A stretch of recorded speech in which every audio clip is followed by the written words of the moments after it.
Hi friends, வணக்கம். நாம் இப்போ பார்க்க போகிற டாபிக் குரூப் 1 ரேங்க் லிஸ்ட் வந்து பார்த்தீங்கன்னா இப்போ அதாவது தரவரிசை பட்டியல் வந்து வெளியிட்டிருக்காங்க.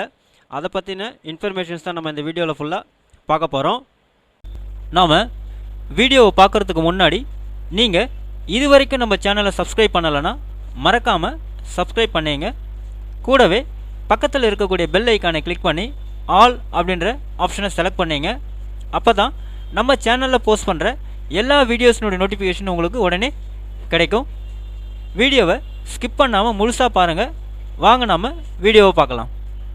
அதாவது குரூப் 1 வந்து பார்த்தீங்கன்னா 95 காலி பணியிடங்களுக்கு வந்து பார்த்தீங்கன்னா கடந்த ஆண்டு அதாவது 2023 ஆகஸ்ட் மாதம் 10ஆம் தேதியிலேருந்து 13ஆம் தேதி வரலும் பார்த்தீங்கன்னாக்கா முதன்மை எழுத்துத் தேர்வு ப்ரிலிமினரி எக்ஸாம் வந்து நடந்தது.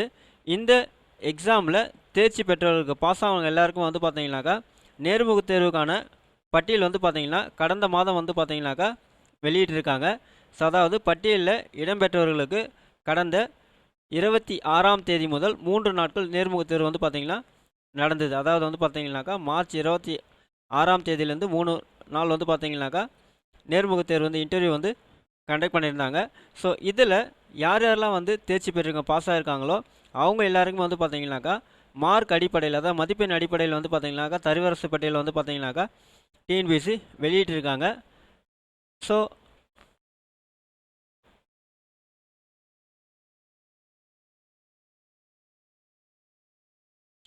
இதுதான் வந்து பார்த்தீங்கன்னாக்கா அந்த தரவரிசை பட்டியல். இதில் வந்து பார்த்தீங்கன்னாக்கா உங்களுடைய ரிஜிஸ்ட்ரேஷன் நம்பர் இருக்கா அப்படின்றத நீங்கள் வந்து போயிட்டு செக் பண்ணிங்க. இந்த பிடிஎஃப்னுடைய லிங்க் வந்து பார்த்தீங்கன்னா நான் கீழே டிஸ்கிரிப்ஷன் பாக்ஸில் கொடுக்குறேன், நீங்கள் செக் பண்ணிங்க. இந்த வீடியோ உங்களுக்கு பிடிச்சிருந்தா லைக் பண்ணுங்கள். அதிகமாக உங்கள் ஃப்ரெண்ட்ஸ் அண்ட் ரிலேட்டிவ்ஸ்க்கு ஷேர் பண்ணுங்கள், கமெண்ட் பண்ணுங்கள். மீண்டும் ஒரு நல்ல வீடியோவில் சந்திப்போம். நன்றி.